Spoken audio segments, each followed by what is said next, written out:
Nous allons maintenant travailler avec des problèmes écrits dont nous n'avons pas l'équation ou la fonction quadratique. Donc, le propriétaire d'un ranch dispose de 100 mètres de clôture pour construire un corral rectangulaire. Définit une fonction quadratique sous forme générale qui représente l'aire. Donc, qu'est-ce que le 100 mètres vient nous dire comme information? Je vous rappelle, ici, un 100 mètres, ça veut dire qu'on va faire le tour, donc on ne parle pas de l'aire ici, mais plutôt du périmètre. Le périmètre, je vous rappelle que c'est 2 fois la longueur plus 2 fois la largeur. Si on dit qu'on a un 100 mètres, on n'ira pas mettre le mètre pour que ça soit plus simple, moins de lettres.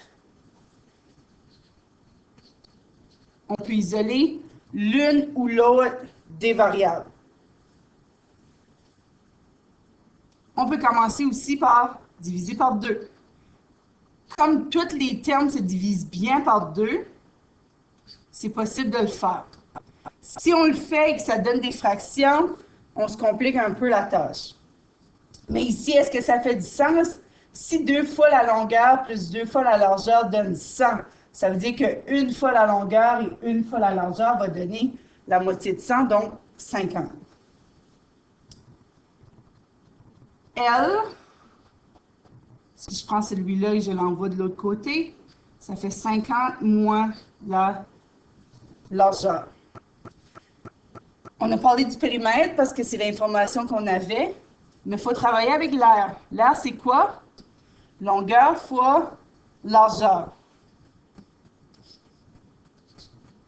Mais la longueur, on vient de définir que c'est 50 moins la largeur fois la largeur.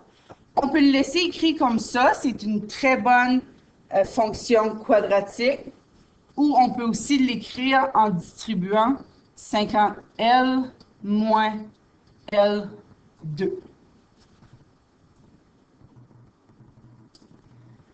Maintenant, qu'est-ce qu'on cherche? On cherche les coordonnées du sommet. Vous voyez cette forme ici? Vu qu'il était déjà factorisé, ça peut nous donner nos abscisses à l'origine. En d'autres mots, on cherche L qui rend la fonction, qui est l'aire dans ce cas ici, égale à 0. C'est soit que 50 moins L qui est égal à 0, donc L qui serait égal à 50, ou soit L serait égal à 0, donc évidemment, il n'y a rien à faire ici, L égale à 0. Donc si ici, ce sont nos deux abscisses à l'origine, on s'entend que l'aire ne pourrait pas être 0. Mais juste pour nous aider à voir, à visualiser le graphique, ça nous aide en faisant ça de cette façon-là. Le milieu des abscisses serait où? Donc, entre 0 et 50, ça serait à 25. Donc, 50 plus 0 divisé par 2, si on veut faire un petit calcul. Et ça, ce serait quoi? Ce serait l'abscisse du sommet. Donc, on sait que pour que ça soit au sommet, L, la largeur, doit être 25. Trouvons maintenant le A. On remplace le L par 25, que ce soit dans l'une ou l'autre des équations, c'est-à-dire sous cette forme ici ou cette forme-là, il n'y a aucun problème. Donc, qui fait 25 fois 25, qui fait 625. Évidemment, ici, on a des mètres carrés. Donc, le sommet serait 25 mètres 625 M2. Le premier terme représente quoi? Il représente la largeur. Le deuxième terme représente quoi? Il représente l'aire. Dans ce contexte ici, c'est ça que ça représente. Donc, Ça, c'est la coordonnée du sommet. Qu'est-ce qui représente le sommet? Ça représente, oui, la largeur et l'air, mais ça représente aussi la largeur qui rend l'air maximal. Donc, si on veut un air maximal, il faut prendre une largeur de 25 mètres.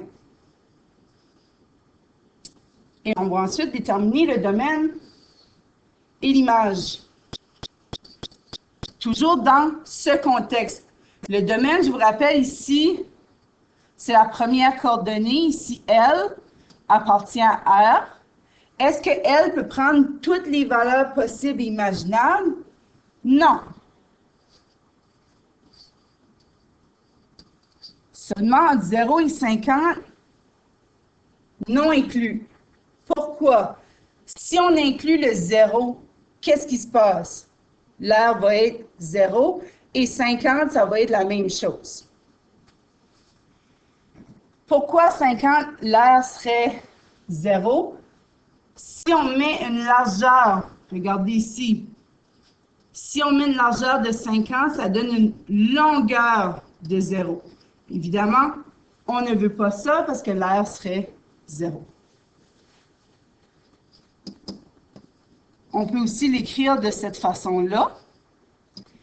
Et l'image, on parle de l'air ici. R appartient à R. Entre 0 et 625. Un air ne peut pas être 0, mais il peut être le maximum. C'est souvent ça qu'on veut aussi.